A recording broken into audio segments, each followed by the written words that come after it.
Magbabayad daw po tayo ng 5 piso para po sa tubig. Andiyan na si ma'am, andiyan na si ma'am. Uy, balik na lahat kayo sa kanya-kanyang mga buwan. Bilis! Akin yan ha, akin yan. Magandang hapon mga mahal ko estudyante. Magandang hapon din po, ma'am. Hindi na ako magpapaligoy-ligoy pa dahil mukhang mahaba-haba ang talakayan at istoryahan natin ngayong hapon. Tungkol saan po ba ang aralin natin ngayon? Magandang tanong yan dahil ang ating tatalakayin ay tungkol sa buhay at kabayanihan ni Dr. Jose Rizal. Maganda po yan, ma'am. O sige, uumpisahan ko na ang kwento. Ako, si Jose Rizal. At ito ang aking kwento. Si Rizal ay mas kilala sa tawag na Pepe sa lugar nila sa Kalamba. Lumaki sa may kayang pamilya noong panahon na iyon. Ang kanyang naging unang guro ay walang iba kung hindi ang kanyang ina.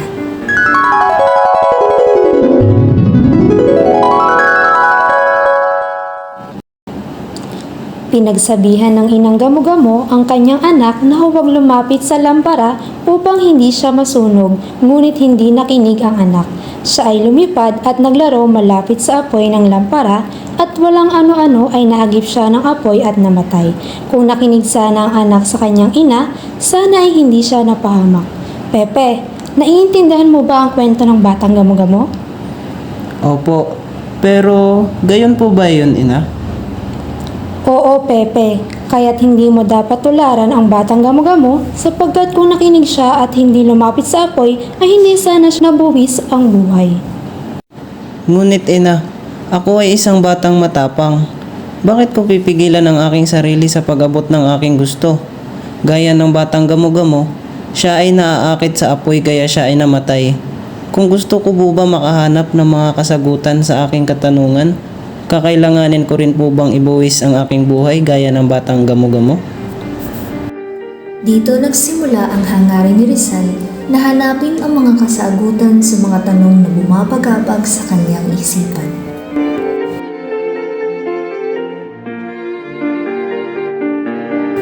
Anak, pasyano, bakit parang balisak at malalim ang iniisip? Ina, ngayong mag-aaral na si Pepe sa mas mataas na eskwelahan ay magiging higit na mapanganib sa kanya ang pagdadala ng apelidong merkado. Idinadawit ako ng mga Kastila sa naging pag-aaklas ni na Padre Burgos. Huwag kang mag-alala, anak. Bilang haligi ng tahanang ito ay poprotektahan ko ang ating pamilya. Kailangan natin palitan ang ating dinadalang apelido. Kasabay na rin ang bagong utos ni Gobernador General Cleveria na pumili ng apelido mula sa listahan ng mga apelidong Espanyol. Sige, Ama, kakausapin ko si Pepe.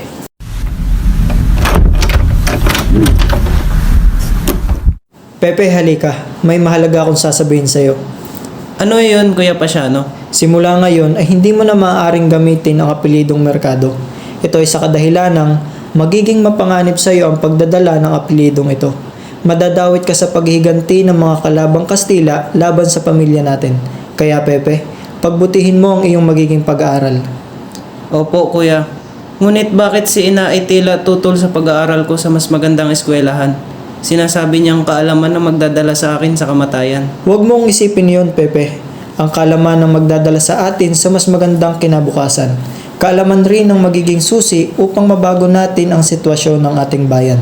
Tandaan mo rin ang sinabi ng ating ama na basta hindi ka papasok sa anumang gulo at ipangako mong gagamitin mo ang iyong mga matututunan sa ating lupang sinilangan at kababayan. Opo, Kuya. Naiintindihan ko. Ngunit kung gayon ay ano na ang gagamitin kong apelyido? Simula ngayon, ang dadalhin mong apelyido ay Rizal.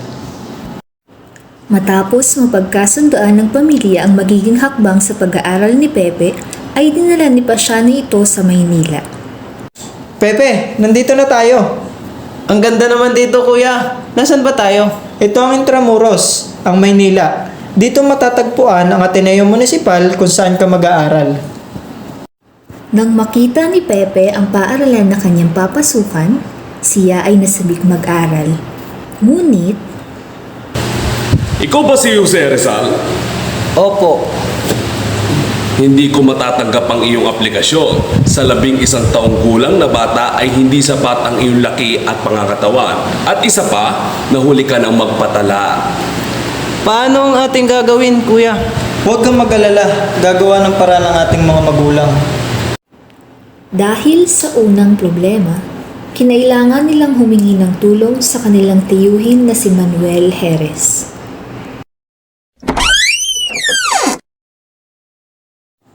Sino po kayo?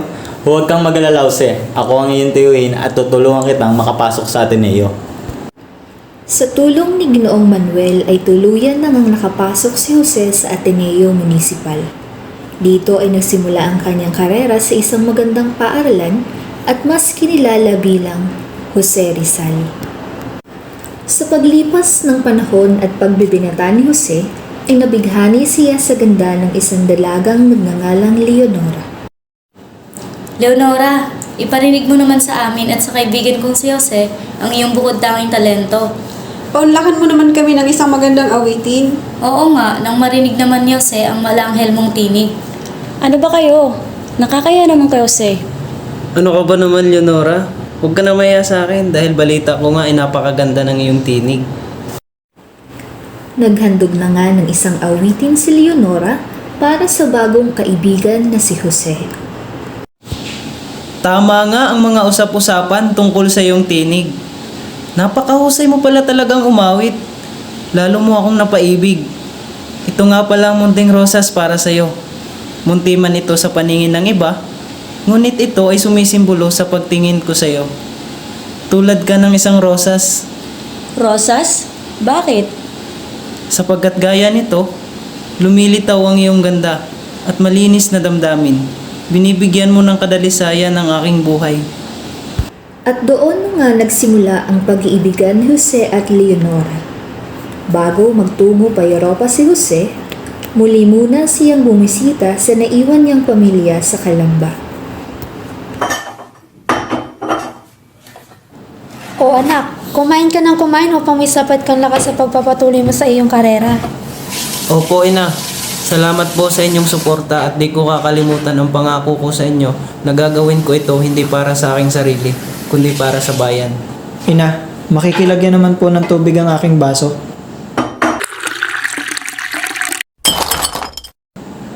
Ina, ano po ang nangyayari? Lumalabo na po ba ang inyong paningin? Naku, hindi anak. Huwag mo akong intindihin. Wari na nga lamang ang aking mga braso, kaya't natapon sa mesa ang tubig kaysa masalinan ko ang baso ng iyong Kuya Pasiano. Pagkatapos ng hapunan ay kinausap ni Pepe ang kanyang Kuya Pasiano ukol sa napapansing kakaiba sa paningin ng kanyang ina. Kuya, ano ba talagang sitwasyon at nangyayari sa paningin ni ina? Hindi naman ganun nung huli kong pagbisita dito. Sa totoo niyan, Pepe, lumalala na ang sitwasyon ng mata ng ating ina. Ayaw niya lamang ipaalam sa iyo upang mabigay mo ang iyong buong atensyon sa pag-aaral kaysa ipag-alala mo sa kanya. Huwag kang mag-alala, kuya.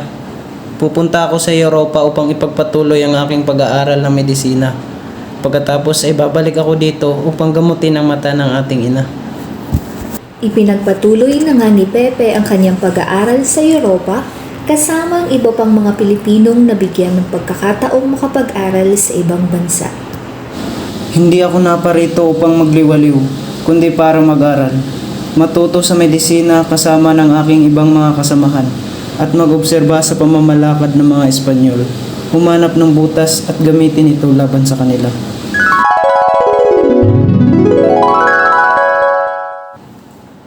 Ma'am, kailan pa ba nilabas yung Nolimitang Here at El Filibusterismo?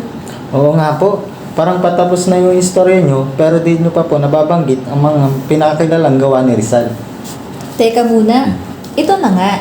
Noong nag-aaral pa lamang si Rizal sa Espanya ng medisina ay sinimulan niya ng isulat ang nobelang No Limitang Here. O alam niyo ba ang ibig sabihin ng pamagat na ito?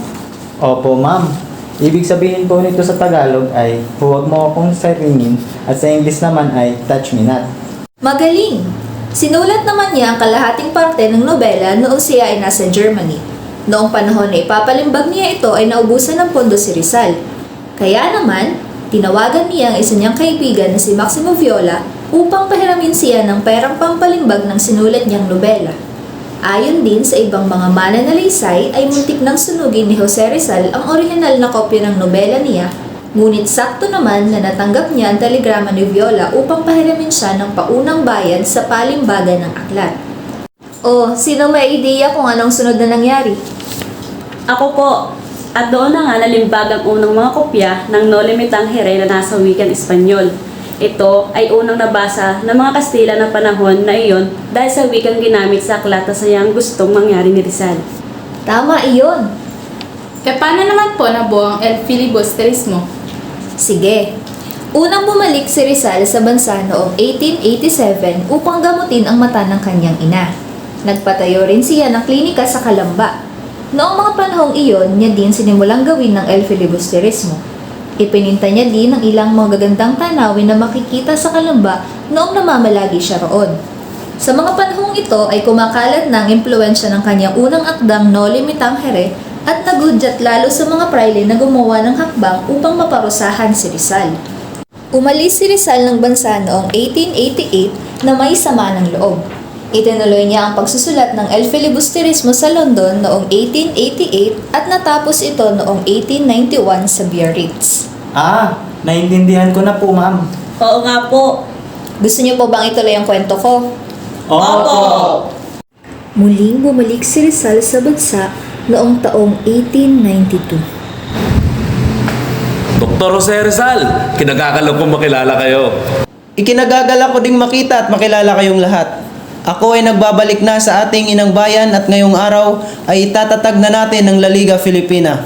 Ako, kasama ang aking ibang kasamahan mula sa Europa at kayo ay magtutulungan, magdadamayan at higit sa lahat ay magkakapit-bisig na may layuning patatagin ang edukasyon, agrikultura at komersyo. Bonifacio, anong masasabi mo dito? Bakit di na lang natin labanan ng Espanya ng dugo sa dugo? Pabagsakin natin ang gobyerno at magsimula ng revolusyon. Hindi ako sangayon. Hindi ito matalinong hakbang para sa ating bansa. Wala tayong sapat na kakayahan upang labanan ang hukbo ng mga Kastila. Bagkus, idadaan natin ito sa mga reforma na magpapanatili ng kapayapaan, ngunit magpapaunlad ng kabuhayan. Naging isang pangarap na lamang ang maipagpatuloy ang samahang La Liga Filipina sa mahabang panahon.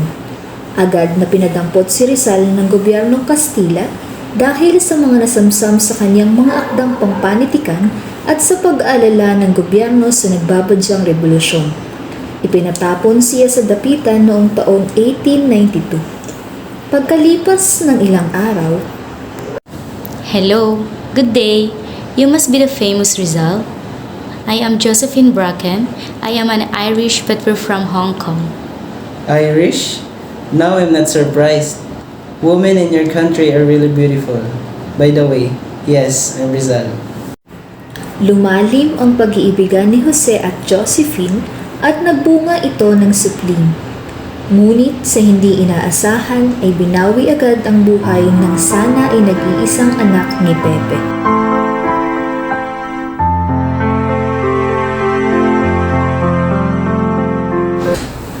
Noong siya ay nasa dapitan, ipinamalas niya ang kanyang pagiging isang dakilang lider, guro, manggagamot at kaibigan. Hanggang sa taong 1896 nang hinatulan na siya ng kamatayan ni Gobernador General Camilo Polavieja. Jose Rizal, ako si Kapitang Rafael Dominguez. Ngayon ay ika-29 ng Disyembre at ganap na ika-6 ng umaga. Narito ako upang basahin ang naging hatol ng hukuman sa iyo. Ikaw ay hinahatulan ng parusang kamatayan. Ikaw ay babarilin sa likod ng pulutong sa ganap ng ika-7 ng umaga bukas sa Bagong Bayan. Pinipintuho kong bayan ay paalam. Lupang iniirog ng sikat ng araw. Mutiyang mahalaga sa dagat silangan. Kaluwalhatiang sa aming pumanaw. Anak ko, ano ba itong nangyari sa'yo? Bakit kailangan ganito ang sabitin mo?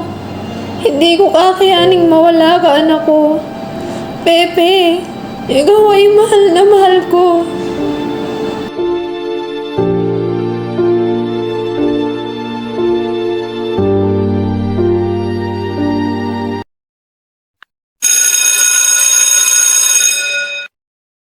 At doon na nga nagtatapos ang kwento ng pagkabayani ni Rizal. At dito na rin magwawakas ang klase natin ngayong hapon na ito. Naway tumatak sa inyong mga puso ang inspirasyon na iniwan ni Pepe sa atin at patuloy niyong pagliyabin ang pagiging makabayan. Tandaan nyo, gaya ng isa sa pinakakilalang linya niya, na kayong mga kabataan ang pag-asa ng ating bayan. Opo, ma'am. Salamat po sa pagbabahagi ng kwento, inspirasyon at kaalaman sa amin tungkol sa buhay ni Jose Rizal ngayong hapon. Sige, basta itatak nyo sa mga puso nyo ang mga natutunan nyo ngayon. Maaari na kayong umuwi. Salamat, Salamat po, po, ma'am. ma'am. Alam mo, gusto ko din maging hero. Hindi mo kailangang ibuwis ang iyong buhay para lang maging bayani. Sapat na ang pagiging mabuti mong anak, kaklase sa kapwa. Sa mga maliliit na bagay ay maaari din tayong maging bayani. Hindi man kagaya ni Rizal na kayang ibuwis ang kanyang buhay, may mga maiambag din tayo upang mapalago pa ang ating bayan. At doon, para na din tayong isang hero. Oo nga, no? Tama ka dyan. Sige, magiging hero ako sa paraan na alam ko. Tama yan. O sige, andito na sundo ko eh. Bukas na lang ulit. Paalam. Sige, ingat. Ito ang aking tadhana. Ang nangyayaring ito ay isang sakripisyo para sa inyo at sa inang bayan.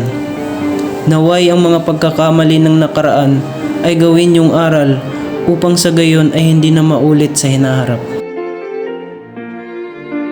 Ako, si Jose Rizal, at ito ang aking kwento.